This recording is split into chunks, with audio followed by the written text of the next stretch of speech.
all of the gains in automation, it goes to the owner class. All you have to do is have everyone be an owner, and now suddenly any gain in automation is a gain for everybody. If you grow just one thing, it may not grow as well as if it grows with another thing. A good example of that is called the Three Sisters method of farming. There is definitely multi-apartment buildings or multi-families that do passive design. $100 million that they gave to Joe Rogan that they would kind of be out if they breach contract. Is that a bigger number, or is 2 billion a bigger number? I don't know, It's a Zach. tough one. I It's know, really hard. and maybe Yes. comparing numbers is not Jeremy's strong suit. Gotta go kill a Jenny. I still don't think you should kill her. Hello and welcome back, everybody, to Bread Theory. I'm your host, Zach. Joining me after a long hiatus is Dan Platt of the Albany County Green Party. How you doing tonight, Dan?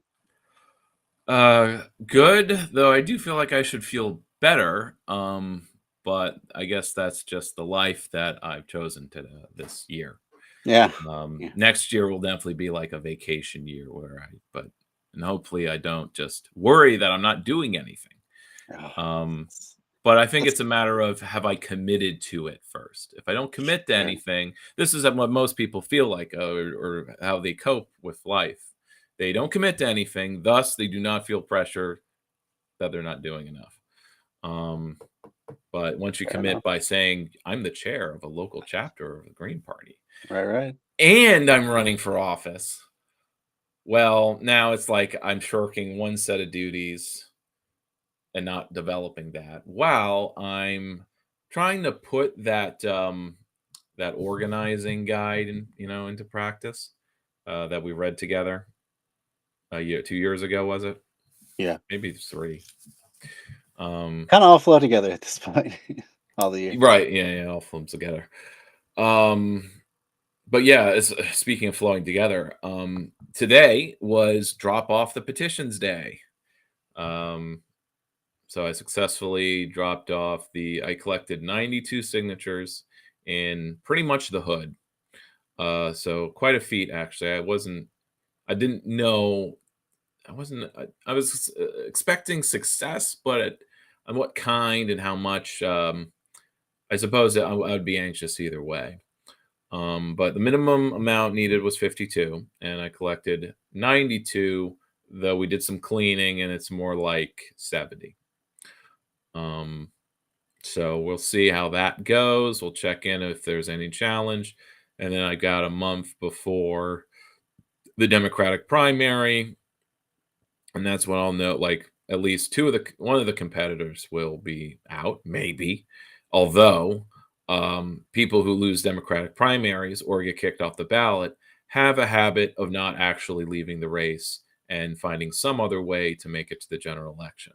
So any conversation about you should ask to collaborate with the other, the losers of the Democratic primary because they're more progressive, because it's likely the conservative one will win. I'm skeptical of that. Of course, I'll ask, but I expect to get ghosted because they're doing their own thing and they're not going to touch me, really. At least not directly. Not until the chapter's built up and it's something to be a part of or collaborate with. So there's sort of a chicken and the egg. But maybe personally, I didn't feel like I would be the right, like, I wouldn't be a respectable chair if I didn't do a legitimate run for office to develop my skills as a candidate / actually run a campaign and actually manage, or at least take part in the managing. I have a manager, but it's also about developing their skills because they're doing it for the first time. And pretty much everybody who's helping me is doing it for the first time. And that's something to be grateful for. And we'll see how the rest of the year goes. The next month is more of like I want it to be a catch my breath, but it's like I'm anxious about stopping, because at the same time, I've got other people in my ear, like my manager, saying like, what do you mean slow down? He's not saying that for sure, but he's mentioning, well, there are things you should be going to or think about doing this, and there's also organizations to actually get in contact with to seek endorsements, DSA in particular. Sure. But there's also other orgs. But I don't expect any nonprofit to touch us. They never have, but maybe it's for a lack of asking. And if we just ask hard enough, but that's like the same that's the same attitude that they all have. If we just ask the Democratic Party enough, hard enough, maybe they're Maybe not this thing. they'll actually do right the good by us. Um or if we just organize hard enough, we'll be able to put pressure on them. But that doesn't happen. So we're kind of Somehow it does. so nothing ever seems to happen or work. But let's not get depressed. Because I'm only done with stage 1 of the campaign. Yeah, So geez. this is sort of like an interregnum because the month goes by like nothing. It's June, so it's Pride Month. So there's a lot Yep, of stuff too. for Some of sure. it's even this weekend. Um, so, but then the summer, I have the summer to look forward to. Another 2 months of canvassing at hopefully the same pace that I went through the last month and a half, which was roughly average 3 to 4 days a week. Um, and I just gotta keep repeating myself. Look, once I hit 15 hours a week, I'm like, I'm doing a part-time job or a little Yep. more than that. I need to feel okay with what I'm doing and not feel like I'm not doing enough, especially if I do have people helping me or coming out with me. Because that's the thing, the people coming out with me or helping me, because we're all inexperienced, it's not a matter that they're doubling the amount of work we can do because Mm, I'm kind of, at least when it comes to the canvassing, I'm training as much as I'm doing it myself. sure, sure, sure. So sometimes it feels like I'm doubling the work of it, but the point is, but it is psychologically good to have someone with me because I'm in the hood and I do Yeah, want someone behind me, for sure. or at least looking like two pairs of eyes are better than one. Not that there hasn't been anything crazy, though. I did finally, it took a while, but I did have a guy come out of the house with a bat. Oh my, Um, and he was a crazy old man. So, sure, not going to happen too often, but I was looking for his wife, presumably his wife, but um, that's the weird thing. There are tons of cases where the voter roll said they had voted just last year in the last presidential election, sure, 2024, sure, sure. and there was either not a sign of them, they weren't there anymore. That's just how much people flip around, I Yeah, suppose. it's a lot of churn. Um, a lot of churn. Yeah, Um, and they're not even leaving the city as much. I mean, I suppose that's sort of the good thing about like a citywide campaign is that you can go to another part of the city and and find the hit them same up somewhere else. person Yeah, or something like that. But they have to be registered at their place of residence if they're going to vote properly or sign for you properly. So there's a lot of that going on. But what I did do to save some, to get better signatures, is I canvassed people who registered as non-Dem. Now, mm, this meant a lot of people had never voted and thus weren't there. Um, but I surprisingly got more hits than I think I expected. It was only in the last interesting. 5 outings, not days, but outings, that it started getting to the what I was afraid of from the get-go, that I'd go out for 2 hours and only get 2 to 3 signatures. Sure, That only happened the last few days in the most blighted part of the neighborhood. Other parts look very blighted, have a lot of turnover, but we were still getting enough hits that, like, I got 8 signatures. There was one day I got 11. Um, but nice. this comes from when there's 2 people on the stoop and they're both registered there. So, which was rare, but all the while we're coming across people that are signing affidavit ballots, or they're not the people on my list, but they're the people on the stoop, or they're the people who come to the door and they basically say, I've already voted. I've already committed to voting, like either Sure. with an absentee ballot or I guess maybe a form of early voting. I guess that does go a month or so out. Though I have to look at the rules. I see some part of it in New York is that it's early voting location, like a week beforehand. Mhm. Then a part of it is the absentee ballot, which I guess you do ahead of time, but you get sent the ballot. Yeah, right. But there's also shenanigans involving absentee ballots where it either feels or the result is that the candidate is filling out the absentee ballot for the person, Hmm. and then like they're signing it, Hmm. and then they send it in, and then it's a guaranteed vote. That's no good. Yeah. I don't know if that's really happening, but it's like I have to clarify with the people who might know better. But obviously, these are trade secrets at times. So a lot of things I can relate. I got my trusty notebook here of, after the day. I'm not doing the notes while I'm canvassing. That's what the clipboard's for. But after the fact, I write down general impressions. That's a smart idea. So I'll make a video. I've been making some Facebook Lives on my campaign account and the local chapter account. Yeah, I've been seeing them here and there. Cool. Yeah, they're mostly me talking about our mayoral race, Mhm. but I could be talking about any lame Democrat, really. The They kind of names, fit a mold, yeah. they do. Or it's archetypes. It's archetypes. Yeah, for sure. And you have to ask, why is this person running for mayor? And yeah, it just becomes like To give personality. facts. A little bit of personality cult, as far as their Sure. supporters are concerned. But I guess in the local level, it's all popularity context, and there really isn't too much ideology involved, except what people think the right form of running the city is. As Sure, you know, sure. because the mayor is both city manager and icon and symbol. It's a very strong mayor city. Oh, that's unfortunate. And we have a race where we have a guy who moved back to Albany in the last 9 years. He's a capitalist. He's got big capitalist friends with big money, capitalist money. So he's Boy. very well financed. He's able to flood the market, lots of signs, with a little hint of a blue line. So there's a such well, and it's not so subtle on some lit, because certain lit will be targeted to certain voters. That is very much pro cop, and we need to take the streets back. Blah blah blah. And oh yeah, and the dishonesty of like, he's not going to defund the police like other Dems. I'm like, we haven't defunded the police. We're one of the cities.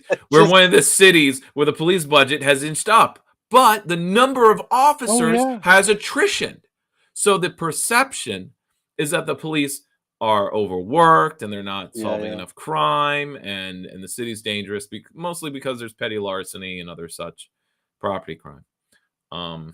But people feel violated when they get accosted by down and outs, or they get robbed by a down and out, or their car gets broken into, because there are people who just are not used to preparation.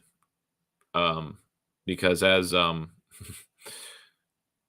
piece of advice, most crime is a crime of opportunity.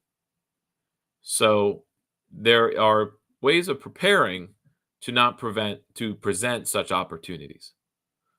Though, on the other hand, when I'm going through the hood, I see plenty of items left out. So there are opportunities to swipe them. But they're not.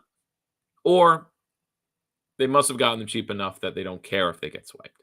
But they probably would. It's difficult to parse, not making any assumptions. But it's sort of interesting. It's a very blighted neighborhood. There isn't really any institution, so there aren't really a lot of events in the ward. So like so my manager is sort of concerned about, like, he wants to look for things for me to go to and hobnob and glad hand, which is the part I least like. Which is strange, because in certain sectors and events, I'll gladly go up to people and use my campaign as a conversation starter. So maybe I just need to think of it that way. Instead of each interaction being, well, I need to make sure they know I'm running for council, I just need to go up, start talking, and say, I'm also running for city council. Or I'm Dan, I'm running Yeah, for yeah. council. I don't know. I just need to maybe it's racial. I need to go to the block party and treat it like it's the nonprofit function. But they are different environments, right? So I should treat them differently. But I'm like, well, how should I treat it differently? But maybe the secret is not treating it differently. Maybe. But that's like saying we'll talk to working class people the same way we talk to other college educated people or the non-college educated. And it's like, Yeah. no, that doesn't I really mean, you work. definitely don't want to come off as disingenuous, but at the same time, different people are going to care about different things. Like you can emphasize Right. different parts of your vision, and Yeah, just it's social. It's socially taxing, yeah, for it sure. takes it's social work, not social work, emotional labor to do this. And some days I just don't have any, no spoons. But Yeah. what are the days I do? Like it's not like I have a real meter. So anyway, sorry. I'm just using you as a therapist. How's the month That's treated what I'm you? in school for. But yes, but that Helping is kids. I'm giving you the general summary of the petitioning season for me, an independent Green Party. I got a good number of when I was 'cause I was trying to different lines with people. I settled on I don't know how many well, look, I repeat things that I got a nod from. So until I started getting, not like I was keeping a firm count, but like the second if I started getting more not like less nods than no reaction, then I guess I would drop it. But I guess I haven't yet. So there's the line where I say I want to do concrete things on the city level that lower all of our costs, regardless of what income level we are, because that's always changing. And I think over a course of a week, I got like 5 different head nods from that. So I'm like, good. Okay, I'm going to keep using that. Because that's 5 nods, 3 didn't react. That's my metric, I guess. I think I got more nods when I mentioned co-ops and I say community ownership, whether that means city projects and public housing, whether it means cooperatives, land trusts.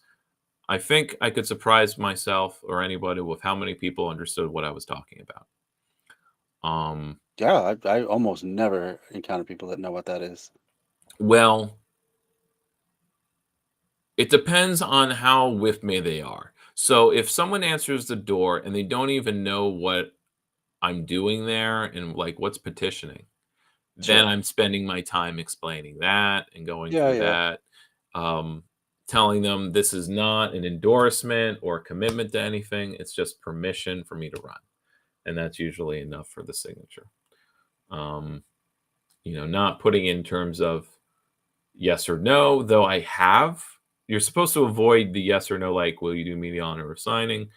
Eventually, you have to ask a question Yeah, if you just keep beating after the around the bush, because if you you only keep got so much time. explaining and they're still not saying, okay, I'll sign for you, which, God, that's a relief when they do. But if they don't, then I do, in fact, need to ask them, which goes to show that you asking is, and this is from a Green Party fundraising talk, where it's like, look, it's all about asking. You don't get what you don't ask for. And so if you're not getting it, you need to ask for it. And if you Yeah, get the no, then you say good day and have a good one. for sure. Or better, I make it a positive thing where it's like, well, I was happy to talk to you. I'm glad to have met you. Thanks for your time. Yeah. Yeah. Be well. And because a lot of people are polite, there's always like, we mark the twos, which are people who just said firm no or no thank you or whatever. I'm good. So people are just clearly they're registered no party and they don't want to engage whatsoever. And there's a reason they don't vote. So it's like, why are they even registered? Whatever. Good question. But I think there was one guy who'd voted enough, but like they were a frequent voter, but they were like, now they're done. It's like, no. But I don't know it's if that this voting thing. yeah. But it's like if they're low consciousness or whatever, like they blame all this guy blame like his rhetoric was he blames all the other voters. It's because everyone voted for Trump. Or too many voted for Trump. That's like, now it's not worth me voting. Yeah, somewhere that logic just completely falls off a cliff. Well, no, Like I I'll get the parse it. idea of I'm one person, what can I do? And then Yeah. Well, the idea I can is that decide, the but system's bullshit. really, Why am I participating in it? okay, and that's a little more reasonable at You least know, because if it's kind of if the true, right are going to win under these circumstances, then yeah, elections don't matter. dude. Whatever. It was so Kamala's to lose. Like it shouldn't be an uphill battle to defeat Don't an blame open elections. fascist. Don't blame elections when the fascist wins. All right, you know, blame Yeah, the society, I guess. But I guess so. one's a product of the other. Fair enough. There was a good second thought video that came out recently about just how cozy liberals tend to get with fascist regimes, and liberals as in the liberal establishment, the politicians Yeah, sure. and whatnot, not necessarily the voting liberals. Yeah, they make a It was lot of good. videos. I'll say the real leftists make videos like that. In between their Yeah. videos, sort of about like why socialist governments are okay, Yeah. kind of thing. A lot of Um, education and then Yeah, historical it's still context. sort of within a certain range of topics. For Although, sure. let's see, it's One Dime is covering a lot of different stuff with the guests they have. Sometimes a little too well. No, they're doing a good job. Yeah, I listened to 2 hours of him talking to an MMTer, who mostly just spent an hour describing the history of banking, and then didn't get to like what was in the thumbnail till the end. So I'm like, well, if it's only actually 20 minutes explaining like probably why a guaranteed job is better than a UBI, I already have that argument internalized. I think. But I'm acting at a level where I don't need to know that. There's a lot of things I don't want bouncing in my head, because Sure. if higher level leftist theory is bouncing in my head, this actually does disrupt my ability to communicate simple policy ideas A fair point. A to fair people in the point. hood. At some point, you do kind of lose touch with. Yeah. I'm not saying I don't want to or whatever, but like, I guess that's what I spent 8 years doing, you know, being in touch with that side of things and then feeling like I wasn't being active enough. Mostly the fear is, yeah, if I get active, then I can't indulge in in the leftist theory stuff. But there was another what was the podcast or the show, the channel, but it was it was a guy from Theory Underground. So I guess it Don't was know that one. Sublation.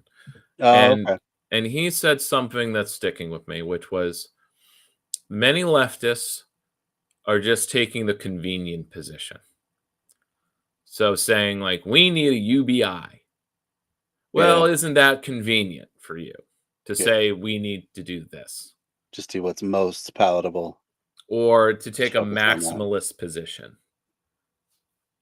Now, I empathize that there's a place for the maximalist position, but it's really bad politics, and I don't think it helps anyone organize anything. I mean, it helps you find other people who want what you actually want, For but sure. then you have to get together and decide, how are you going to do politics with this? Yeah. I mean, you have to actually communicate with people, and if you're And unless there's a land back party with a membership of 1 million people, right. if that's organizable, great. Let's Yeah. Let's do it. Let's work do it. towards Let's that. go. Now, there's also the groups that are trying to work towards a general strike where you just commit, and then once we have 2 million people, we'll engage that question We'll of do it. like, are we actually doing it, or can we Yeah. actually organize this with the 2 million people on our list? But at least we're building a list. So if you build a list for land back and we get 2 million people, then maybe we can do some politics around that. Make some demands. But of course, with 2 million people in America, we're going to be scattered about. Yeah. You can't have effect unless you can actually, punch Yeah. a Push them point in the somewhere. wall. For sure. Otherwise, we're all just Well, actually, I think the metaphor was like it's actually you can keep punching the wall in one place, but you'll never get through you'll never um destroy the wall. Breakthrough. Yeah. You have to push it. If a bunch of people push a little bit on all the wall, Yeah. then you can push it over. Which I'm not, I don't know if that's the right metaphor, but it's someone No, used it it makes sense. Yeah. at a conference.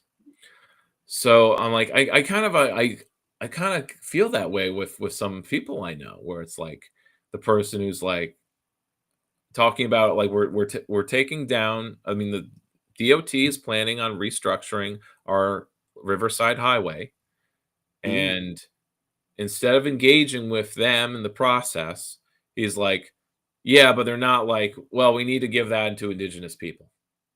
We need to be doing like, why don't we do land back? Or, well, they should be doing this. I'm like, okay, there's what they should be doing, but there's no freaking reason why they should. Right. So isn't it convenient for you to just say that? He's always saying what's convenient. Yeah. And not convenient because like out of privilege, I think. It's not always it's not really a matter of privilege, I think. Because I was probably in this mode at one point, or I teeter between a maximalist mode, but then I feel like I'm not able to make any friends and I'm not able to build anything, because it's just like, well, everyone has to be exactly like this class conscious and have these leftist and I too was clear. actually kind of feeling like I was making a flow chart. Like what kind of flow chart would they have to like go down this little line before they go to where I am, and then we can organize together. And I'm like, well, obviously, once I was doing this exercise, it's an exercise. I'm like, well, clearly this is not how I should be thinking about it. No. But I'm like, at the same time, I'm like, well, I don't think I'll get along with someone unless they fit these categories. But maybe that's a personal thing. Doesn't have to do with a political project, I hope or believe. Because there are people engaging with our local chapter who are new to activism, so they haven't learned all of the nuances and lessons, and in the same way that I think Peter Lavinia kind of comes off as like pompous and condescending, I'm afraid of doing the same thing. But being where he was 15 years ago or 10 years ago, I'm like, well, I understand why he sounds pompous and condescending. He's been active since 2000 when he was in college. And now it's been 15 years since I was in college. And I feel like I'm a know-it-all. Or at least when somebody who's a new Yeah, I feel that way activist too. and starting the Code Pink chapter.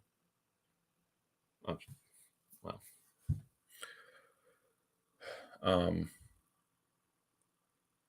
They're really great. But there's a tension there. But maybe okay, I'm gonna indulge here. Maybe it's just like I'm broy and like I just work best with other guys. Because Oh, okay. get this. Everyone else who's working with me on this campaign, minus the wife of one of them, is a guy like me. Hmm. Now I don't know how to feel about that. Well, I guess I kind of do. I'm working with what I got, and what I got are the guys who have roughly the same background as me. Not exactly the same, of course. We're not carbon copies. In fact, our backgrounds are actually very different, but it's where we are currently that is similar. Because they're not all white, and they're not all like, for example, the person who's going to do my back end, technically volunteer coordinator, but he's more of just like he's got to do some back end. He's got to go through my sheets and stuff. He doesn't have a full college background, though he was just working on it, and now he's also working as a teacher, so he's similar to you. And but his wife has actually worked as a fundraiser and works in the assembly, or the legislature. So she has a lot of political relevance experience. So she's taking care of events, which I'm totally grateful for, and I express that every chance I get. But I'm thinking about this, like, this year's experience will, I guess, be in addition to all the other experiences I've had the last 8 years that make up, like, well, the calculation of, like, what next, or quite try not to make it a personal thing, right? What's next for me? What's next for the local Green Party? Yeah. Important Um, question. and I just need a way of, like, funneling people so I train people, because it seems like I have the most experience in the room now, which, like, I'm not used to. Or it's something I've been yearning. Maybe I don't know. It's at one hand, it's like I've yearned for it, but the other hand, I haven't been in rooms where I'm the least experienced person. It's kind of odd. Well, let's see. Let's see if I can think. Clearly, when I got out of college, I was the least experienced. Um, I think it wasn't until after 2016 I felt like, well, I have bit more experience, because now it's been 8 years since I started being an activist. I'm more experienced than other people around, people who are just getting started. So now it's been another 8 years. So now it's like I might as well be like the senpai to a lot of people. So I'm taking that role. But maybe it's something I'm comfortable with, because, like, well, I don't know how anarchist people are. Like, are they okay with hierarchies? Are they okay with me kind of telling them what to do? I suppose I just ask. I'm like, are you okay if I give you instructions? And I think they say, of course. But I just don't want to overwhelm people by just saying, well, here's a whole big list of instructions, I'm going to test you on it. But it's more like I'm just going to drip, make mistakes, I'll correct, and eventually, That sounds like a good strategy. which is how I learned, actually. Maybe I didn't like learning that way, but because it takes so much longer. But It's kind of what you need, though. Like until it's as long as it's like 15 hours a week. Well, I mean, God, fuck, that's me as a candidate. A 5 hours a week gig in your spare time, then it's sort of like doing a job and learning skills only 5 hours a week, or even 2, or just a few hours, where it's 1 hour meeting and then 2 hours on the weekend to go to an event and flyer or outreach. And just doing that every week is quite an accomplishment, to have something every week. But it's hard to keep up that pace. I can attest. So, any questions about my campaign? Let's see. What is your central issue that you're running on? I guess I don't even know. Community ownership. Because it covers a wide range of socialist economic policy. So Absolutely. it can cover social housing, getting our local housing authority into gear. They have a lot of land they're just sitting on. They could be building infill. I want to know exactly what barriers they have to taking out all of the bonds needed to build housing, because clearly they have a waiting list, 1,000 long, of people, whether they're on program or not. There are people who can pay, and unless their units are filled with people who are not paying rent, which I don't believe, are they not breaking even? Are they not? Do they not have a surplus even? I mean, is that possible? Maybe it isn't. But is there any impediment to them actually doing at market housing, or housing that's, I mean, not at market value, but you know what I mean, like the Viennese policy of building public housing for other income groups, like beyond just the poorest. Sure. Because the issue is that And that's why I frame it as like doing things that save us money regardless of what income level. Yeah, well, I mean, why shouldn't we all have Because access right now, to when it comes to public assistance housing? from the city or otherwise, it's either for the poorest or for the richest. Right. I'd much rather pay the city for my housing than some landlord I've never met. Yeah. Though, on the other hand, the housing authority is kind of acting like they have acted like a slumlord uh, Yeah, I suppose that's in not out many of the realm sectors. of possibility. There's one of the IER borough housing. They one of the successors of the local tenants United and DSA is organizing a tenants association at one of the housing projects Very cool. because they have deplorable conditions, which I have not yet learned about. Mm-hmm. News reports do not mention them. Of course, they're just sound bites. Why would they? Oh, they do any actual journalism on the local level?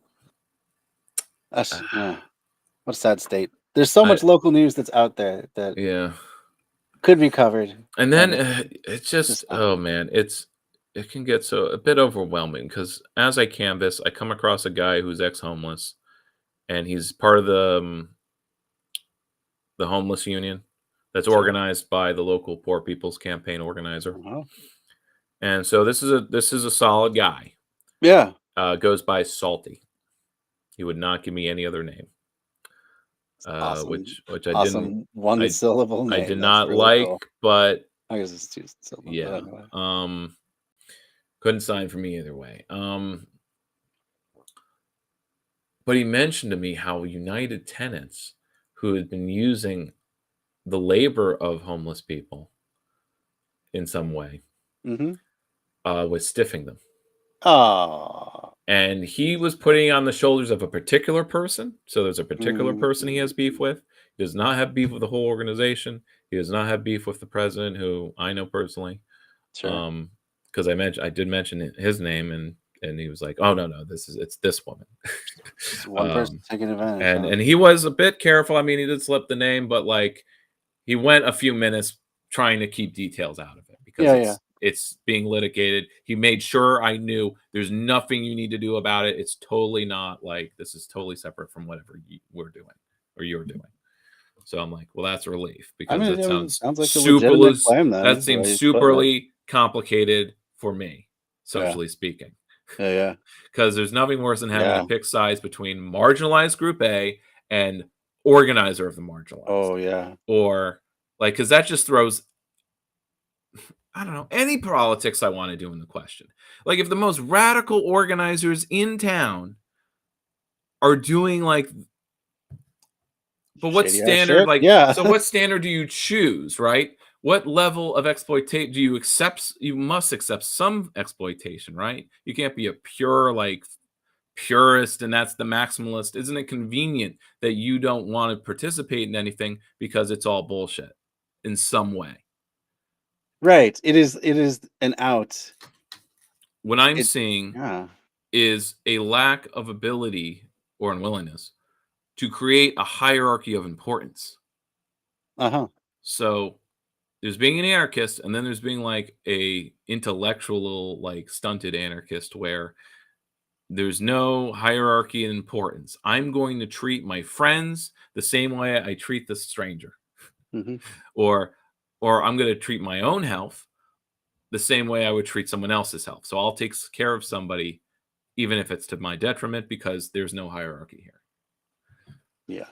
And that's what's being asked of, like, you know, it's the hierarchy of marginalization is being put before any other hierarchy. Mm-hmm. The hierarchy of any other form of justice that could be taken into account. The needs of the disabled mother must come before everything else. My retired 75-year-old grandmother, who does have a very good retirement, but she's not legally allowed to just take money out of that to pay credit card debt or Sure. eat or use her retirement to house the home or, well, house the marginalized. Yeah. It's not her responsibility. It's society's. So we have to fight society. But it's like fighting ourselves. it sucks ass. Um, and it's why the left still needs to do theory hashing, I think, but it needs to be put in a context of like Absolutely. actually organizing. And it needs to go beyond a level of just who counts as working class, though I guess if that has to be argued about, because I met somebody while canvassing. He's an old timer. Sure. He's as sharp as he is senile. He admits he's senile.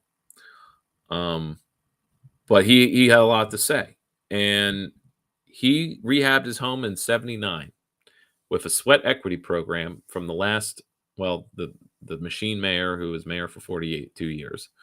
Ooh, wow. So he was the last good mayor in his eyes, and because he's a property owner, he sees himself as a capitalist, even though he has a unit that he doesn't rent. Why? Because you have he's not the only one. It's not the only one I know of. I know of at least one other person, but I'm sure that there are a dozen, maybe dozens of others.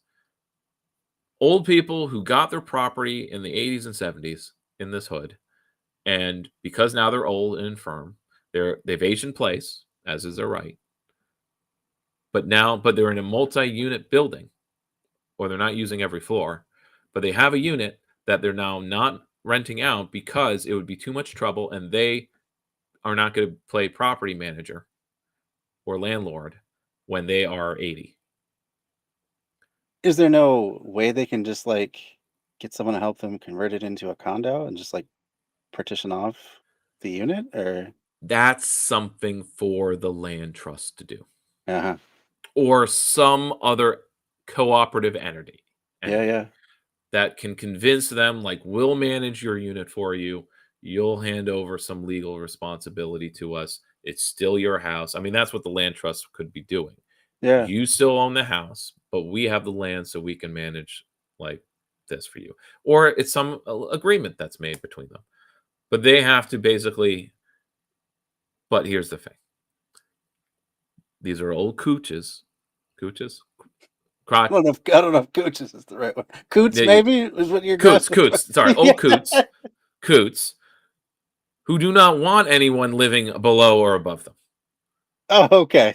Right? So there's that wrinkle too. I can already project. I'm projecting, but I'm projecting like I don't want anybody, I don't want it. It's like they don't want anyone in that unit. So, and you can't do a bedroom tax. They can't afford a fucking tax. And it's the last thing I want to do is be super regressive, because they're the only people in town I can think of who aren't like have an empty unit and aren't renting it. Unless there are, in fact, slumlords who aren't renting units they have. Because I could tell you, well, I can understand why some units would be empty, but I came across a lot of empty units. Yeah, really. I should have made a separate mark on the list actually, when like I'm sure like this unit is now currently empty. Yeah. The most blighted blocks, I'm saying, I'm writing in my notebook, the most blighted blocks are the ones where the houses look okay or fine, but they're empty. It's like there's no names on the mailboxes, there's no That's crazy. sign.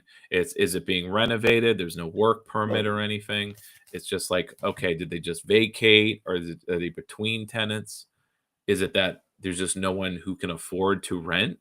Is the rent they're charging too high and no one can afford it? Yeah. I Is it came just a across house some. flipper? There's a dozen things that would all be bullshit. Yeah.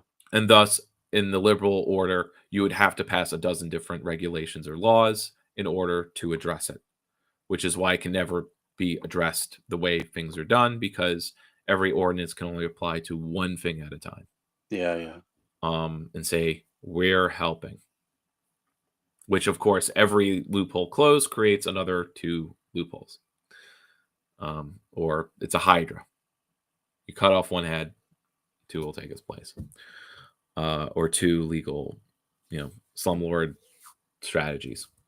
Sure. I came across a woman who, this was one of the times where I think she was one of my only hits of the day. She said that she's not on any programming, not Section 8, no other voucher.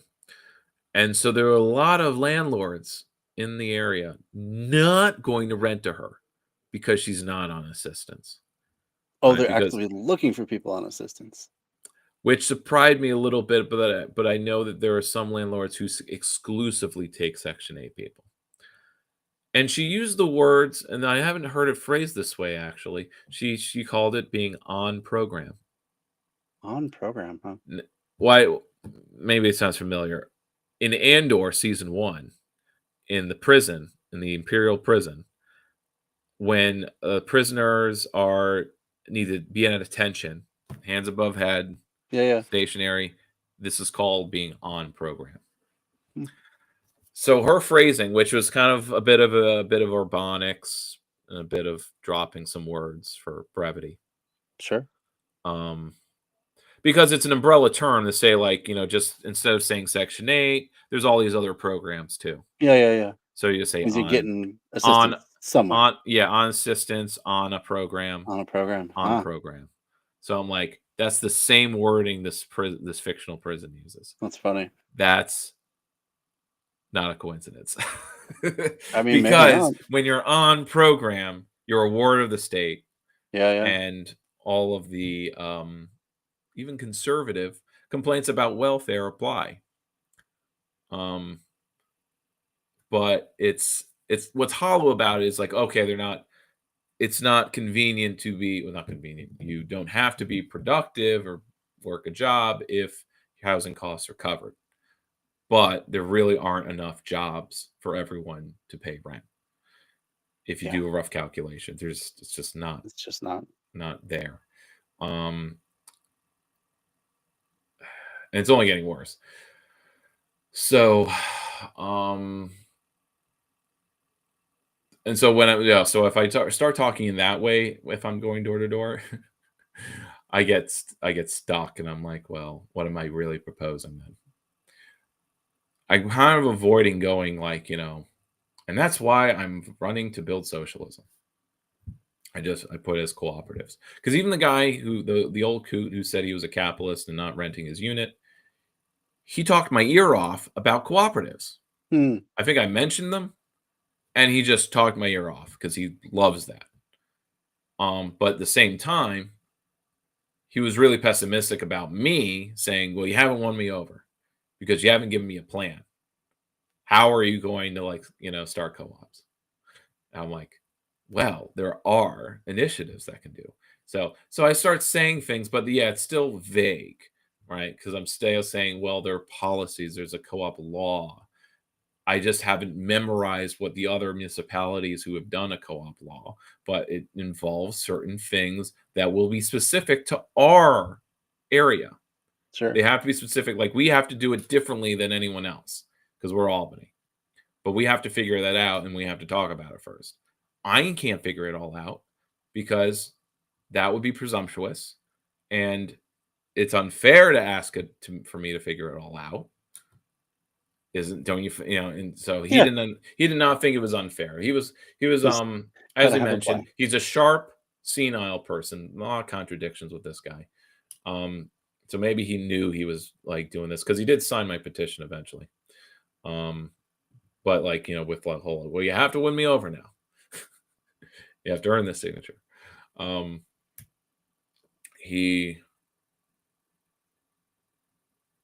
it's like, well, dude, it's not. Oh yeah, like, you wanted me to have a plan, like I'm a project manager. I'm like, a legislator is not a project manager. My plan is to seed co-ops, and it's the co-ops that will manage the projects. They'll do it. They'll do the things. But he was pessimistic about that because he can accurately say that the people around his block are not the stock of people who will start a co-op. But then I'm like, well, we need to do the education so they could be. But we have to start by talking about it and doing education right. about it. So I'm not saying, it starts with a cultural change. No, I'm talking about shifting resources, the things that we do for small businesses. Sure. Which I guess doesn't feel like a lot, but it must be something. Hell, just talking to the community loan fund about it. Like, they should only be handing out loans to co-ops. And if Yeah, people why come to not? them with a business idea, they should say, you should start this as a co-op, which there is a group starting to do that. It's a bookkeeping cooperative. So one mission I have for the next 2 weeks is to get in touch with them and start connecting with them. Oh, that's cool. Because they're essential to whatever I want to do going forward. Because they're not the only people. There are people at the law school that were helping people start up something cooperative. It wasn't like a full cooperative, but it was a community investment trust, Hmm. which is very similar. It's similar in model to any other kind of permanent real estate trust or a real estate co-op. So it wasn't a co-op, but it's a trust. So people can pay into it, and it's a trust that they're investing their money in with a very small return, but it's then a community-owned building. And the money in the trust goes to renovating, to Yeah, that's really cool. put an elevator in this building because it's a 5-story building without an elevator. Yeah, yeah. But it has the potential to be a pillar of the community, as it's kind of has been. It's a old-timey arcade kind of building that somehow still has businesses in it. Really? Mostly because it's been so cheap. Occupy Albany actually rented our office there for a bit because it was only $400 a month. Oh, wow. And we only did that for half a year, as long as we could, or I guess 1 year. It was 1 year, but it was the last year. After Sure. that, we shifted to just doing meetings in the Social Justice Center, and I think it was a year of that. And I'm like, okay, we're done. We're not doing this anymore. This is we're not doing anything valuable. Oh, yeah. Yeah. That's a shame. Well, that's more of like, I've the lesson of like, do something for a year. If you've made no progress whatsoever, if you're exactly where you were a year ago, Switch tax. switch. Yeah. But I set the bar low of like, what progress is. If a progress is Yeah. 2 more people are involved, that's progress. Or you've consistently done events and meetups, that's accomplishing something. Sure. People are still coming. It's when people start not coming, you're wasting your time. Yeah. I came across a video. You remember the Urbanity? Yeah, I remember liking that channel. Remember when we went through it and I was kind of ripping it apart? Yes, vaguely. Vaguely, yeah. Well, I find them insufferable.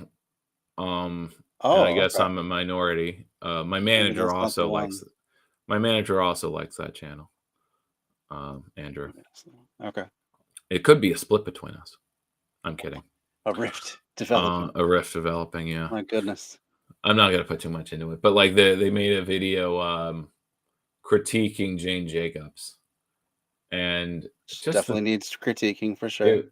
but it was the most obnoxious sounding. Like, maybe it's just the voice. I find the voice like, you can't just believe that you can do development without harming anybody. You can't.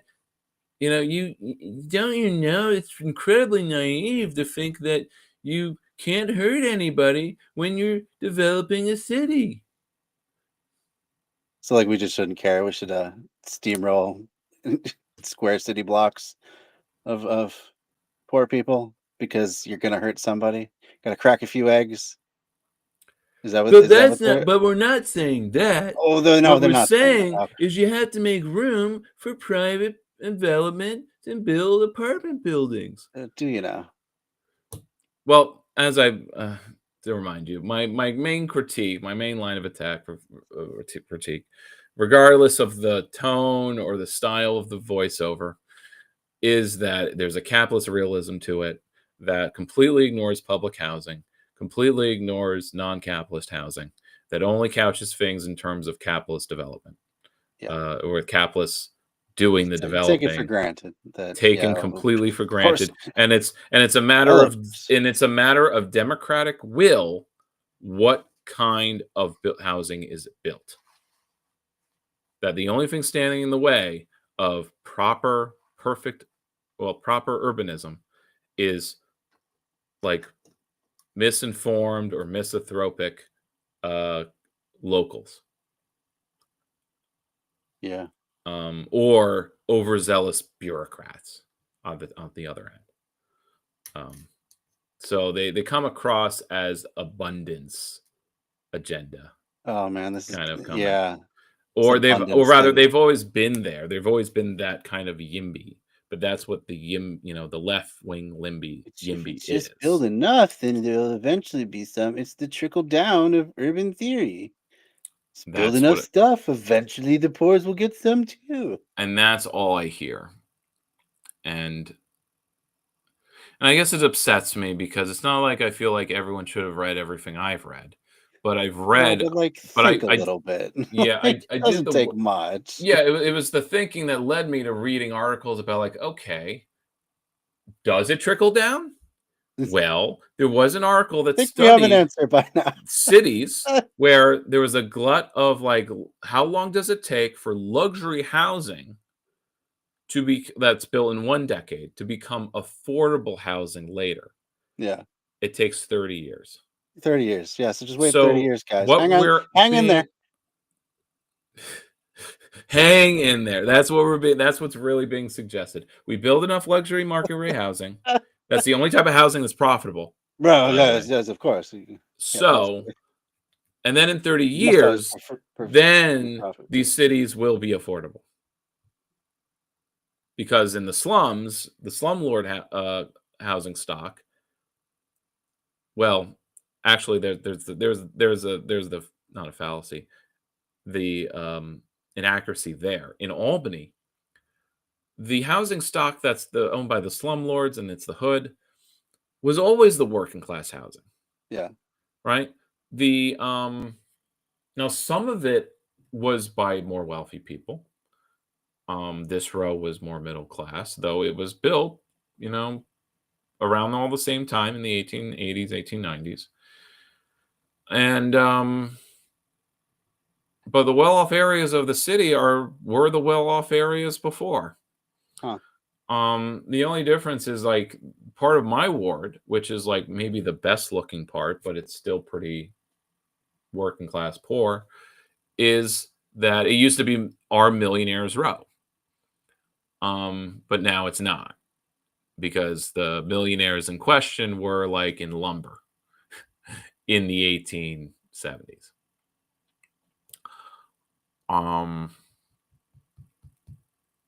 So times change, but yeah. Yeah. Anyway, yeah, I brought up But the like, Urbani video just because it's a chip on my shoulder. there's just such a condescension to that attitude, though. Like, you guys will get it once we've used it all up, and the predators have moved in to rent it out to you, Yeah, and yeah. nothing works anymore. And that's a solution. And it needs Like, to be renovated. yeah, and it needs to be renovated constantly. How is that a solution? How does that materially help any of these people? It doesn't. And that's the thing. Well, here's the thing. If new housing is built for the well-off, and the well-off are moving out of where they are now, but where are they moving out from? Some out-of-the-way exurb in the Sun Belt. Yeah. Not where the people who are working are. Not where the people who need housing are. Mm-hmm. Now, it's pointed out by City Nerd and probably other channels too, and it's part of the abundance agenda. Kind of, he's not endorsing it, by the way. Already sick of this abundance agenda. Well, of course, it's like it's like a ton of other discourses our entire lives. Yeah, there's every year has one, but he brings up that like, why is more housing being built in red states? Well, there's fewer regulations and standards. So more is being built, but it all sucks. Like, it's all housing that can't survive the temperature going below freezing. Sure. Like in Texas. Yep. And then you have to pretty much rebuild it. But to the same shitty standards. Yeah. And Amazing. When you lower regulations, people cut corners. How about that? well, it's not cutting corners if Yeah. the corners aren't even there Yeah, to cut. that's true. The standards aren't even there. Good point. Yes.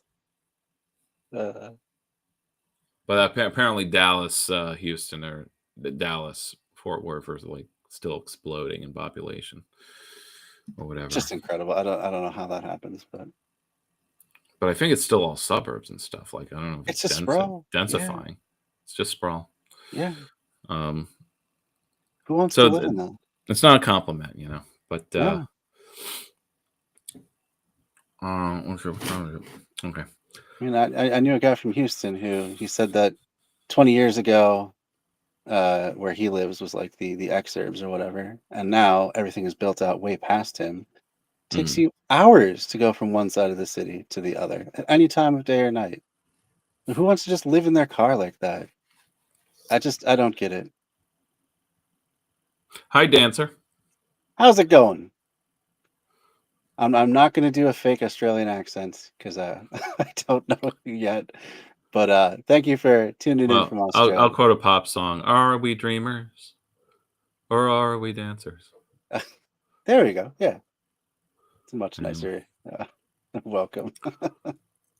This man is probably about. I didn't bring an agenda of items. That's more for tomorrow.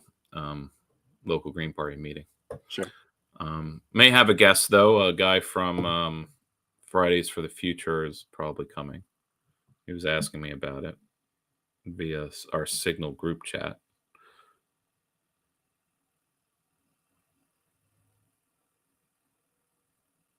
Hello. Oh, empty comment. I don't see anything there.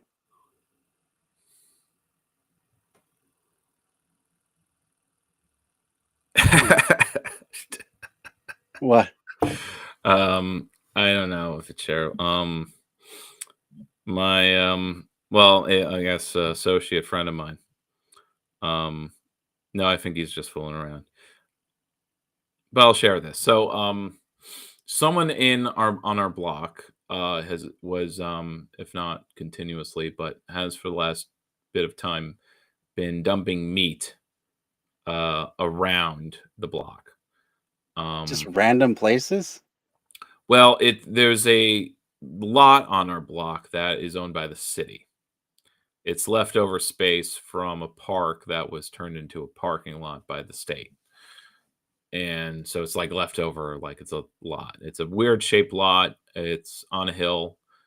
Me and my dad used it for gardening till he got a cease and desist from the city after several years.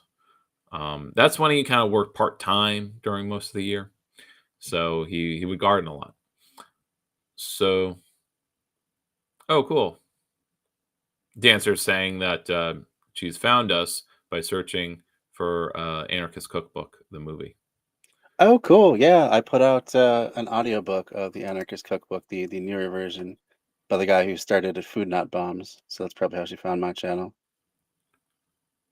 Okay, yeah, okay. So the new Anarchist Cookbook then. Well, because the Anarchist Cookbook movie, which is a documentary about the Anarchist Cookbook, was actually like anti, and the maker spent a good portion of the documentary basically shaming the original writer, like finding them, and the interview was just like kind of like, don't you regret all the terrible things that have been done with the original Anarchist Cookbook?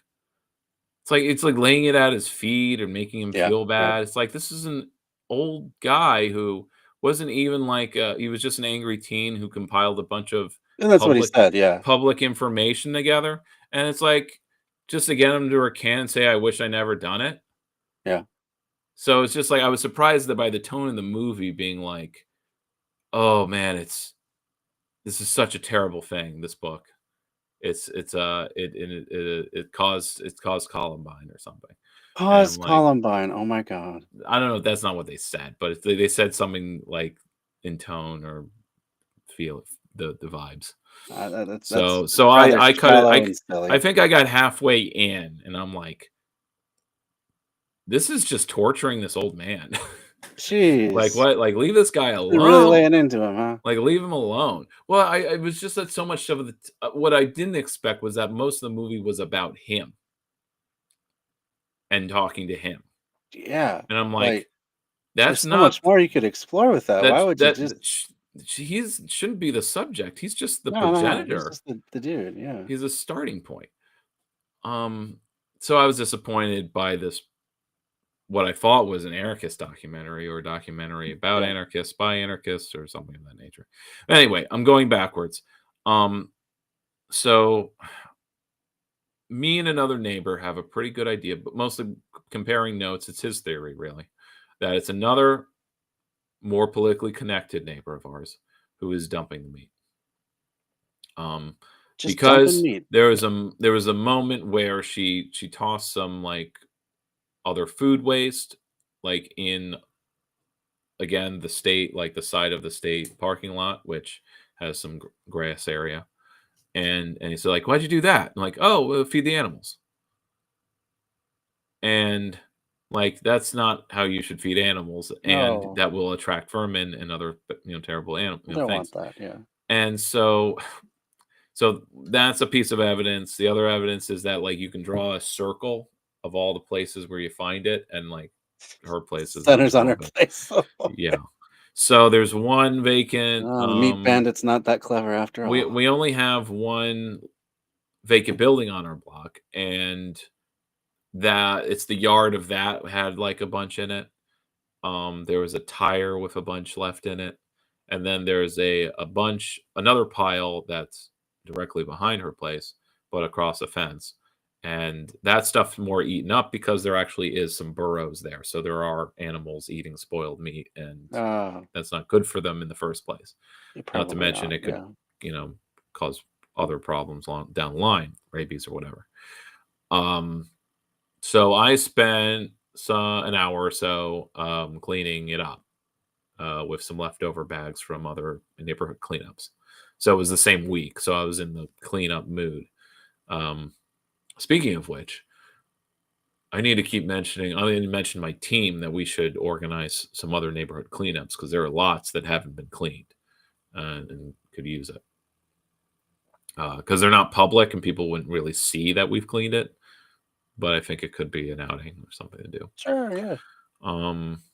We could either bring our own bags or maybe call DGS and just let them know that we're gonna have a bunch of bags. Because they'll provide stuff for you if you say you're gonna clean up a lot. Because really, it is their responsibility to clean up like anything that's reported, but they only have so many hours in the day.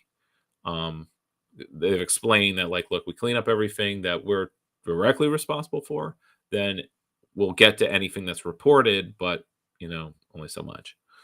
So I kind of understand why they don't clean everything, because they don't own it. The city doesn't own everything. If it was, I guess we would have a much bigger workforce to deal with it. But so I cleaned that up. It was rotting, but the most of it was still in sealed bags. So with a good sized mask and gloves, I could bag it up. But in the tire, that's where it was more leaky, and it was chicken, and that did almost make me throw a gag. So yeah, so That sounds another awful. so part of the theory here or hypothesis is that this is all food bank meat. This is the kind of stuff you get from the food bank if you Sure. go and you're on Yeah. food Yeah. stamps. But she's the type of coot who's embarrassed and doesn't want anyone to know that she's actually getting anything from the food bank, and doesn't want to put it in her trash can or whatever, or doesn't want to offer Who it to would know anyone, about it at the and track? and be fickle enough that like she wouldn't want to share it or give it to anyone else on the block or offer it. Or if she did offer it once and it was the same kind of packaged meat that was seen in the back. So that's point of evidence B. Still an odd way to deal with it. Oh, the worst. It's the worst way of dealing with it because it reminds me of other actors who have just dump in our hood.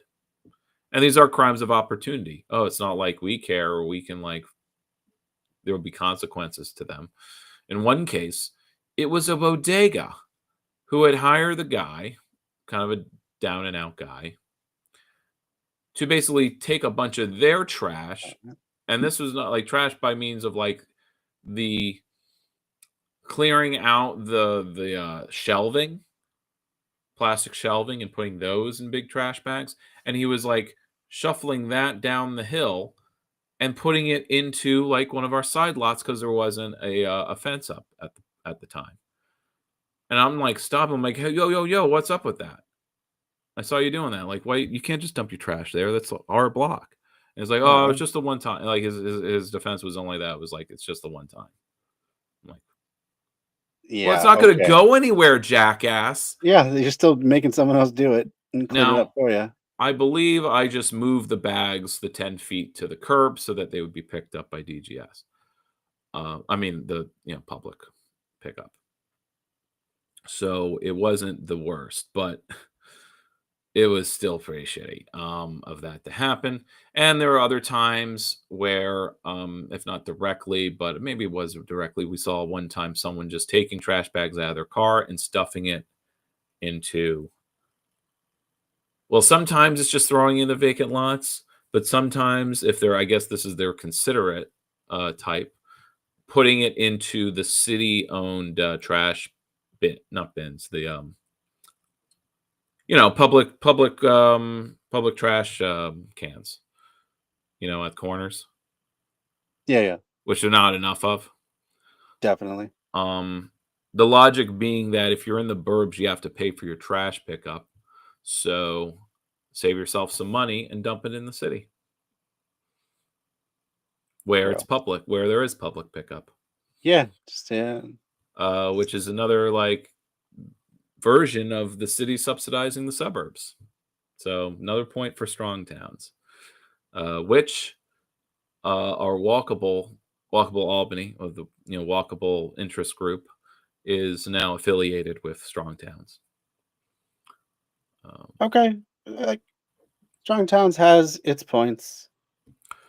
They still for those who are not conservative, but for those who are not radical socialists like us, they're actually pretty good, or they're as radical as they will get, which is to say, because the methodology of strong towns in practice is to just do what you are able to do.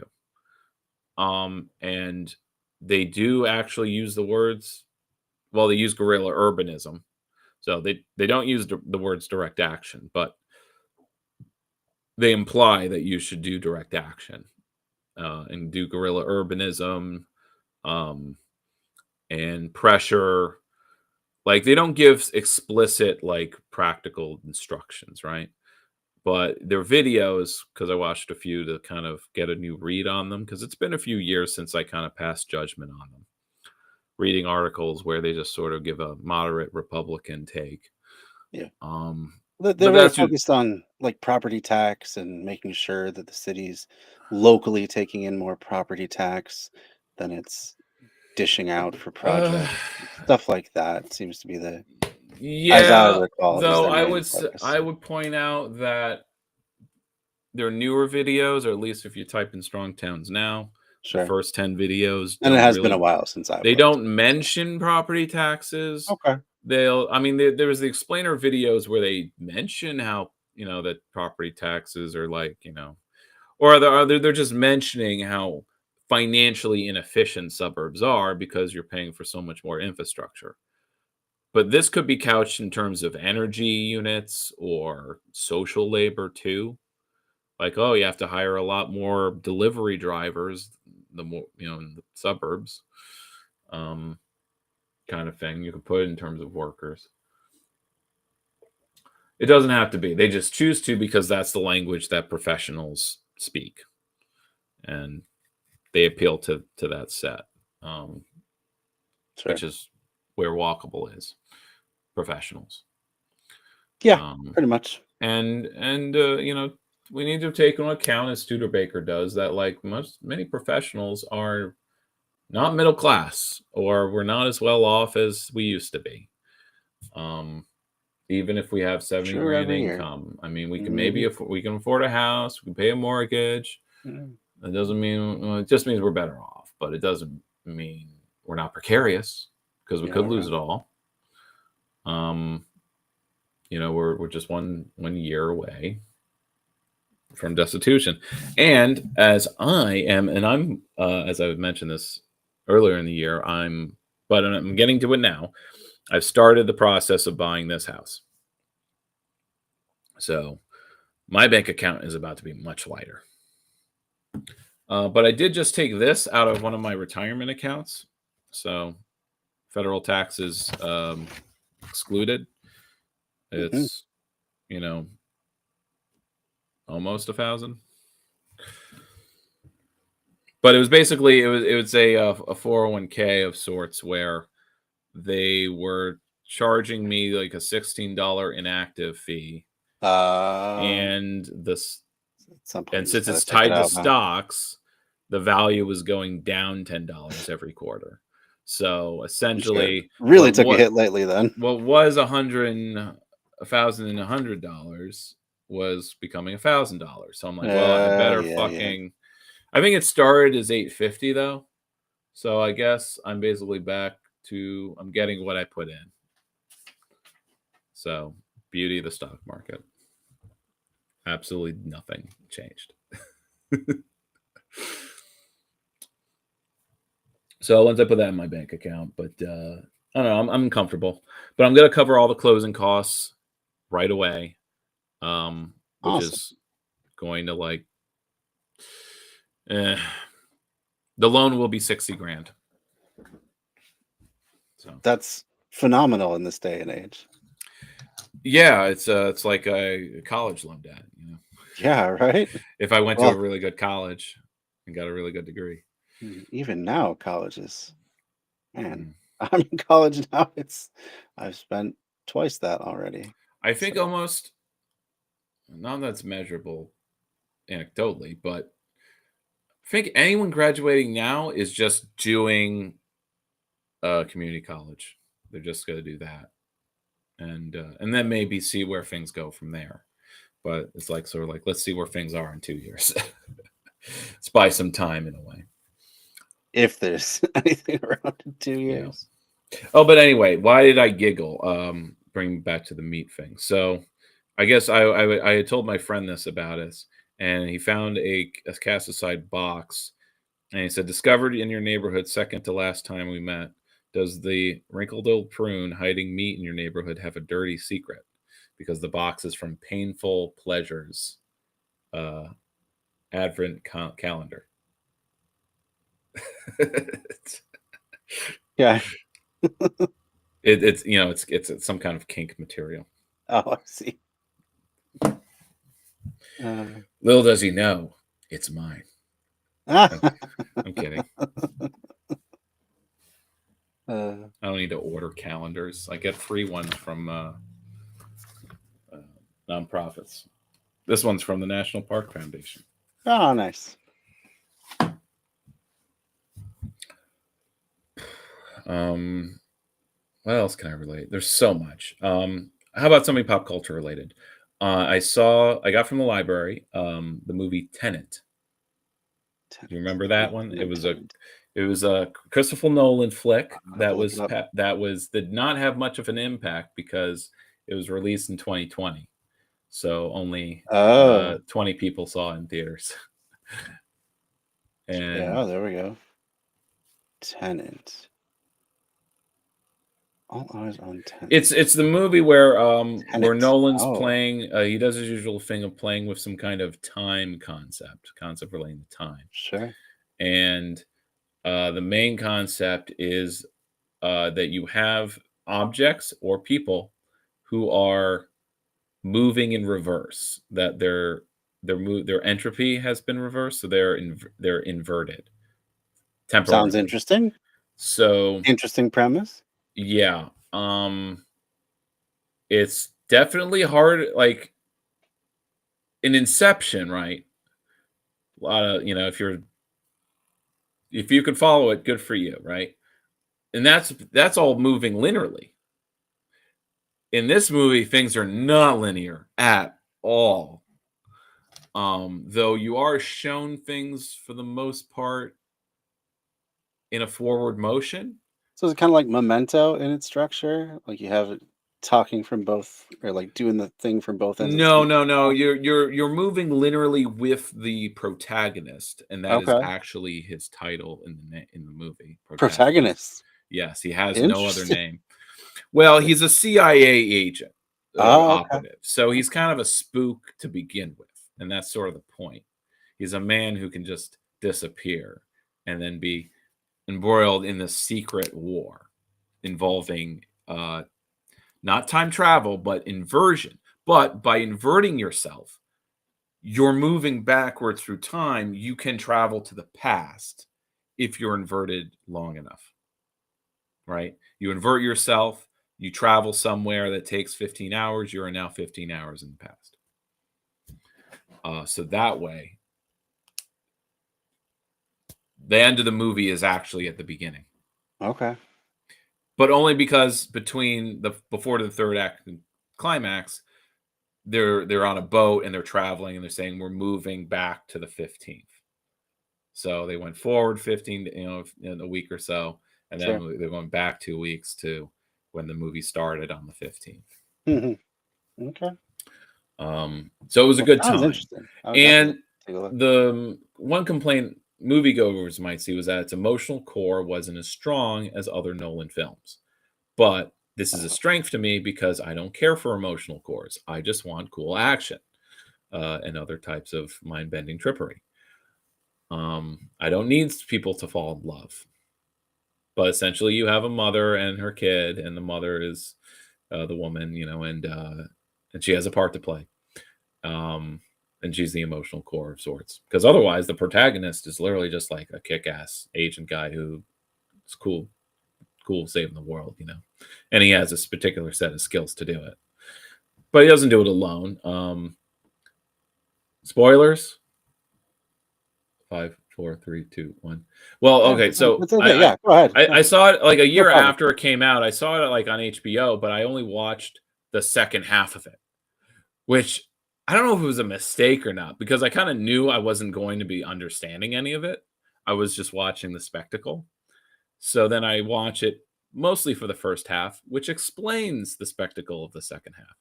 Because the second half is where there's a midpoint where things are moving pretty linearly, and then the main concept of the temporal pincer movement, where you have one force moving forward in time, Yeah. and then another force moving the other side, and they're both grandfather paradoxing each other, but as they act.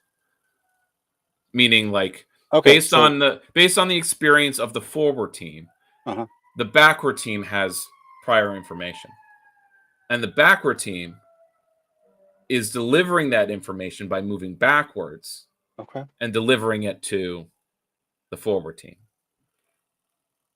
That sounds very complex. I'm gonna have to.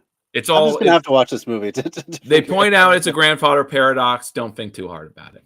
Okay, sure. So Okay. anyway, Dancer is asking us for leftist movies. Yeah, I think you're probably Um, the go-to guy on that. I'll just list some of the things we've done at our socialist movie watching. We watched Chuds. Um, All right. you can watch They Live. They Live, classic. I think we did that around. We watched. It's a longer one, but we watched what's the name of it? It's a movie that's Chinese and it takes place during the Korean War. It's one of the it's when they did their big offensive and they killed a bunch of Americans. But it's pretty good. Okay. But it's propagandic, but what war movie isn't?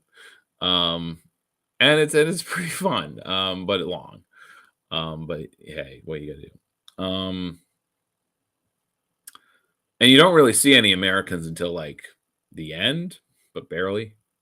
So doesn't make it about the enemy. Just makes it about adversity and war. What other things did we watch? I kind of wanted to watch other things, but let's see. I haven't Well, seen it, but have you seen The yeah, Platform? It came out in 2019. The Platform, not The Social Network. Right? No, The Platform. No, this is totally different. This is there's prison, I guess it's supposed to be. There's a center hole cut out in the middle of each level of the prison, and this platform full of food comes down level by level. So it starts at the top. It's just this banquet of food. All the people eat their fill, and then it goes down to the next one. And as it goes down and down, there's There's less less and of less it there. stuff. Then people end up like shitting on the table and like just totally screwing over the people beneath them and stuff like that. It's a metaphor. We call it the aristocrats. I haven't seen it, but it looked good. Is it a full movie or is it like Yeah, a it's a full short movie. film? No, it's a full. Oh, It's a Spanish movie, apparently. yeah, that makes sense. The Spanish do make. Yeah, 94-minute runtime. So Hmm. I'm sure it takes some other twists and turns as time goes on, but that's what I know. Is it about the it. bottom people escaping? Or... Yeah. I'm not quite sure which direction it goes. And why build a prison in this manner? I mean, it's not like it sounds like Snowpiercer in a different form, but Snowpiercer. but That would be another good one. It's not a prison. They literally will die if they leave. Yeah. And let's see. And the situation is like, well, the train wasn't designed for you guys to be on it. So, but Yeah. But I think if they just converted one car to growing some vegetables, they would have something else. Let's see. Leftist movies.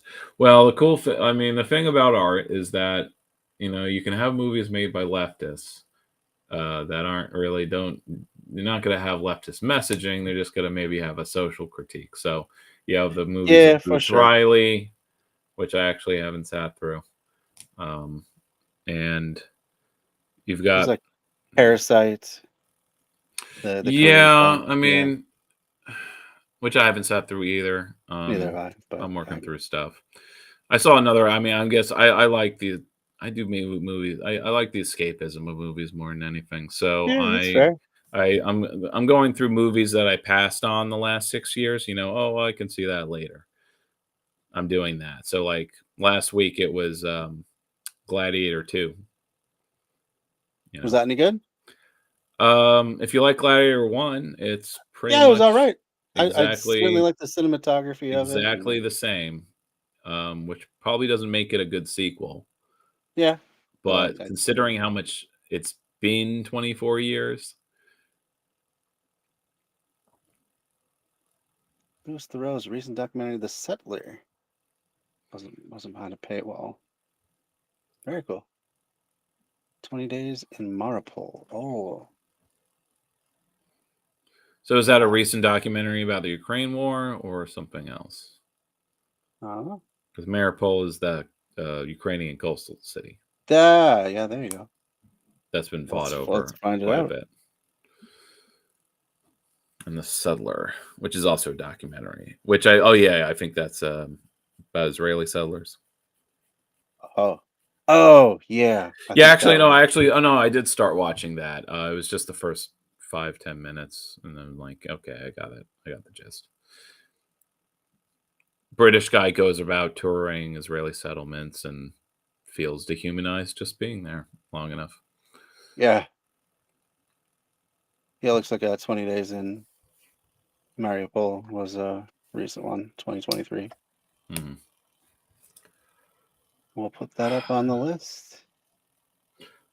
I mean, if you want like it's not a movie, but Andor is pretty leftist, and it's revolutionary, and it's iconography, and it's symbolism, and it's themes.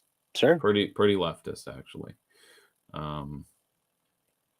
as it is about fighting a empire. But it goes into the kind of political theming that even other leftist movies kind of don't go too hard with, since if their subject matter isn't going to be revolution itself. I think having more movies depicting positive revolutionaries, or revolutionaries, obviously they're not doing everything right, or there's a struggle. Things are not going right all the time. In fact, there's a part of the arc in Andor season 2 is a bunch of rebel cell that are infighting because their leader was killed, and they didn't set any structure of succession. So they're arguing over who's in charge, and they can't agree. And they've been starving for 2 days because they're all inexperienced and they don't really know what they're doing. But it's the theme there is that, like, you're seeing the rebellion in Star Wars kind of getting on its feet, and then by the end, it's a fully formed formal military. So one of the themes is the interplay, the dialectic between order and freedom. Now, this could be taken as a centrist take, but I don't actually disagree with it or consider it centrist. That order can't exist without freedom, and freedom can't exist without order. But it's in certain parts, and it depends on what you're talking about. So in order for an organization, any kind, even a community of farmers, in order for that organization to exist, there needs to be people to be able to act autonomously, to have autonomy, to be able to speak their mind, to have liberal freedoms, and so on. These freedoms, you're not free unless you are in a community, unless you're in an organization. This freedom is meaningless if it is not within a society or a social structure. And in the case of Andor and the story, that means having a hierarchy where you're not just a bunch of free agents, but there's a command order, a command structure, and there's rules to follow. That once you go to Yavin base, you need to follow the rules. You check in, you check your weapon, because otherwise anyone could be showing up. And we could just wander in and start blasting. Yeah, exactly. For sure. And guess what? That's what happens, metaphorically, with a lot of activist groups and movements. They don't want to have, not enough people want to have rules. So infiltration happens, and then paranoia rules. And the tyranny of structurelessness, an essay that I read during Occupy and wasn't really keen on, but understood its point, the point it was making, better and better with each year.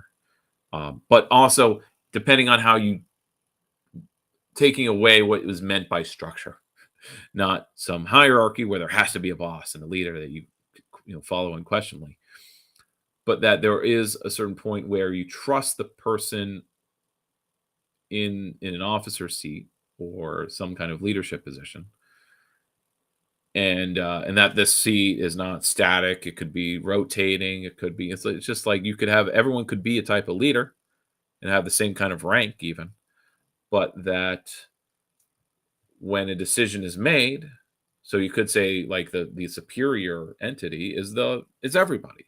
Once a democratic decision is made, you follow it, even if you didn't like it. Yeah. So it could be a ghost, or by ghost I mean an abstract entity that's above you. It does not have to be a particular person, or it could be principles, but then the principles have to be set and well defined, and then the rules have to follow from that. Which is, if you don't know, a lot of organizations fall apart because not enough people follow rules or don't want to follow rules. And I see this, and it's like, well, isn't that convenient for you that you get to have the position that you're not going to follow rules if you don't agree with them? Or that when someone is stepped up to lead and you don't like what they're saying to you, that you'll split, no muss, no fuss. But it's just like, well, are you going to step up and lead? Some people never do. And that's And it's not for everyone, you know. and then you say, well, thank God they don't, because like, Yeah, but they're also the same people who don't want to tell people what to do. So it's a I don't want to think yeah, of it as a paradox or contradiction, or it's a yeah. contradiction in some activists. No, but it is a little bit of a paradox. Like the people that want the power the absolute most are most of the time the people you don't want to have power. Like no one would want to have them to have power, or Yeah. at least very few. So And to dancer, yeah, which is true. I um I think I spent my college years following things closely, and that was 6 years. And during those 6 years, I got active.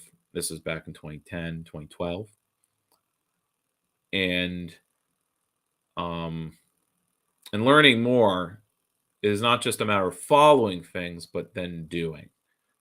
Um, and it can get tricky when you're trying to do both at the same time. When I'm campaigning, which I'm running for office, it is very taxing to try to follow a lot of other things, whether it's things on the national level, state level, even in the city level. I'm like, look, I just want to drill down to whatever's happening in my neighborhood. I can handle that while I'm canvassing. Though, when I'm canvassing, there is a need for me to be on the up and up about things that are happening on the city level. I think that's what maybe might be making me anxious about the next few months is that I don't want to throw more than 15 hours a week into this, but it's like I got to throw in 30. I got to throw in an hour to be 2 hour, multiple hours to be informed. And so I'm being informed, right? Because there is no local news aggregation service. I can't be informed unless I'm going to different meetings and talking and having 5 to 6 other conversations, sometimes half an hour long, hour long. Could be people I'm friends with, could be people that like I'm just meeting at something, going to a function. That's an hour, another every weeknight. I could be going out, and that's what it takes just to be informed. Let alone then go out and canvass to talk to the people who are never engaged and not going out at all. But they will ask me. Well, it's been rare, so the pressure hasn't been hard. But these are the people who have not been engaged, the people who voted, who registered non-Democrat. The next list of people will be frequent and recent voters. Some of them will want to talk to someone who is fully informed. And I don't want to come up short. I'm not going to win their vote that way or earn their trust. This is where, though, the tool of the newsletter comes in. Go circle around. One of my goals for the next month is to get a newsletter around. Now, the full goal would be to put out 4 over the year. That's not happening. But if I can put out 1 for the summer and then maybe put out another one before election day, because the cost could be exorbitant to print out like 1,000 of these and mail them out, or have 1,000 that I put in mailboxes while I lit drop, or as I'm canvassing. So I think I probably don't need 1,000 of them. I only printed out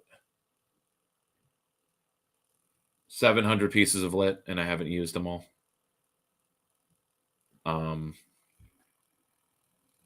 So maybe 1,000 in total, and that'll be enough for 2 months, because I printed first 250, and then I guess it was 400. So I guess it's only been 650, and I still have like a good size stack. So I guess I should count how many it took me to go through all the non-Dems. Not that I left them at every house, mind you. There were a lot of people who just weren't there. Or I didn't stop or knock for if there was no, like, name was wrong on the mailbox, or because I could cold canvas like I did when I ran for mayor. But unless I have like a full sheet and all the stuff,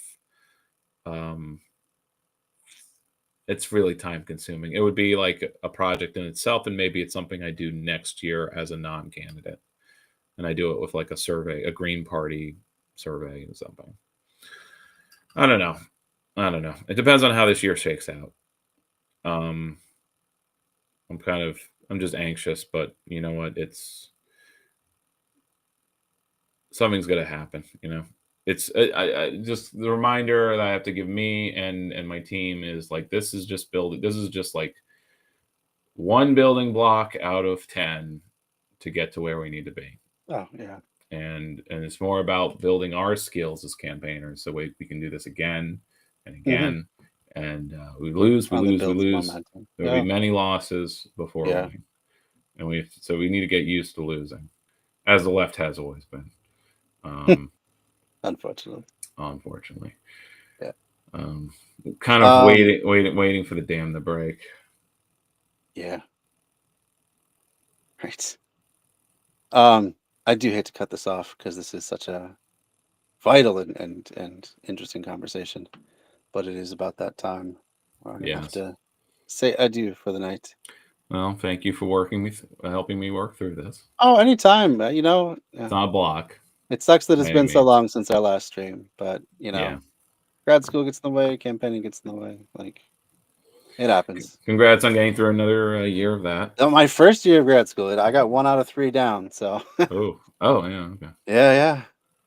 How do you feel being back in school? I don't know if I've asked you this question yet. I love what I'm learning. I can't wait to actually get into the field. I absolutely hate homework. I have come to a point where it is just so excruciating getting myself to do the work. Luckily, I'm a decent writer, so I can just fall back on that and just kind of pull something out of my ass the last minute. Yeah. But it's fun for me. I don't want to keep having to prove. I don't have to deal with people talking about. Yeah. I hate the whole exercise of it now. So. I can tell you deal with a lot less people when you're in grad school than when you're politicking. So to answer Dancer, I'm in New York, upstate, and Zach is in Minnesota. St. Paul area. So Midwest and East, well, almost East Coast, close to. Part of New York's East Coast, so I guess you're in East Coast. We're Beltway adjacent. Yeah, there you go. We're on the Amtrak line. Great to meet you too. Glad you stopped by. I do want to put in one plug for my archives. If you look back on my channel, look at the videos and the live streams and stuff.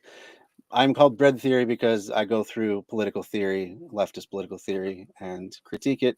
So if you're interested in learning more, there's a ton back there. I go through the entire audiobook each time. So even if you're not liking my commentary, at least you have an audiobook that you can go check out. That's how I always look at it. Yes, thankfully, a blue state. We have not gone Republican nationally since Nixon, I want to say. It matters in some ways, Dancer, but here in New York, even when they're Democrat, they are actually Republicans, or they govern like Republicans. And if I guess a Republican was ever elected now, then I guess they're truly right wing, but it's just kind of what flavor of right winger you want. Yeah. Do you want to be shot or stabbed? Right. And our New York Democrats, at least the ones who get elected in the state level, are the ones that stab you in the back, or just stab you and say what are you bleeding on me for? Yeah. God, get this guy out of here. Get out of here. Don't you know how expensive this suit is? Yeah. And our governor Cuomo, he's running for New York City mayor.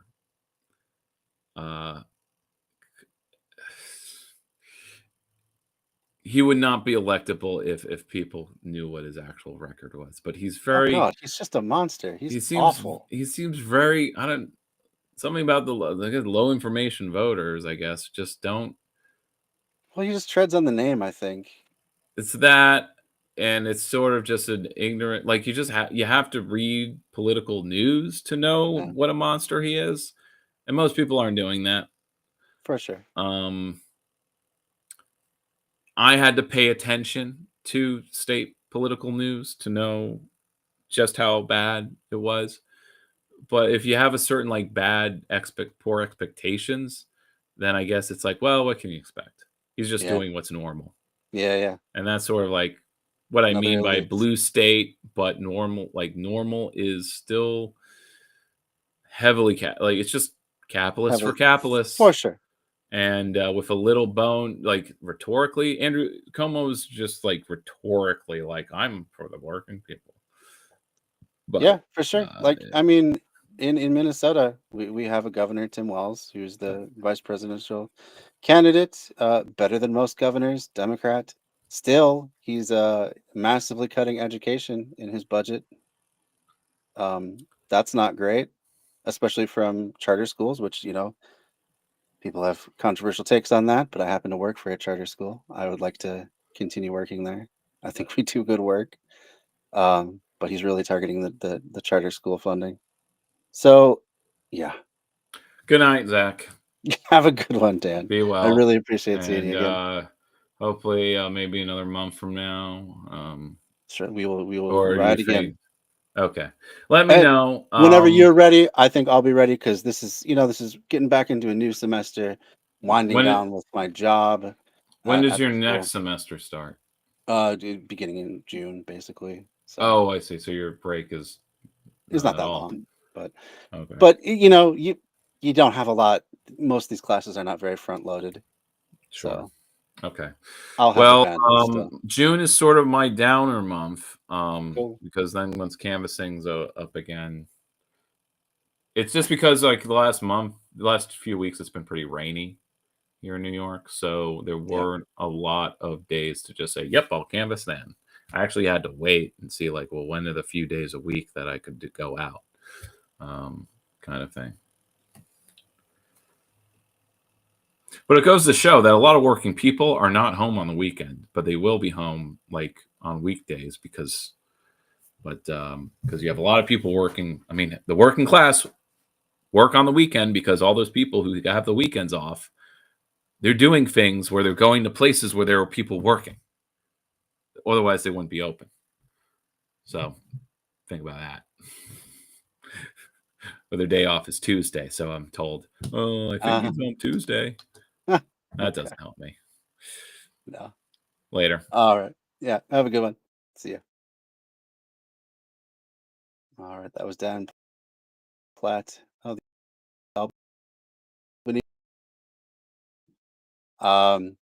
Thanks for all your commentary. I don't have a super regular schedule with the streaming, but like I say, there's hundreds to check out in the apps. New leftists, all at that stage at some point. Very few leftists are born into actual leftist families. It's something we come to. So no big deal. My wife making faces at me in the background, so that's my cue. I gotta get off. Anyway, good to meet you. Hope you check out some of the links that we put in the chat. And see you when I see you. I also do video game streaming a lot lately. So if you're into like The Witcher 3, that's what I've been up to. Anyway, have a good one. See y'all. Bye bye now. Bye bye.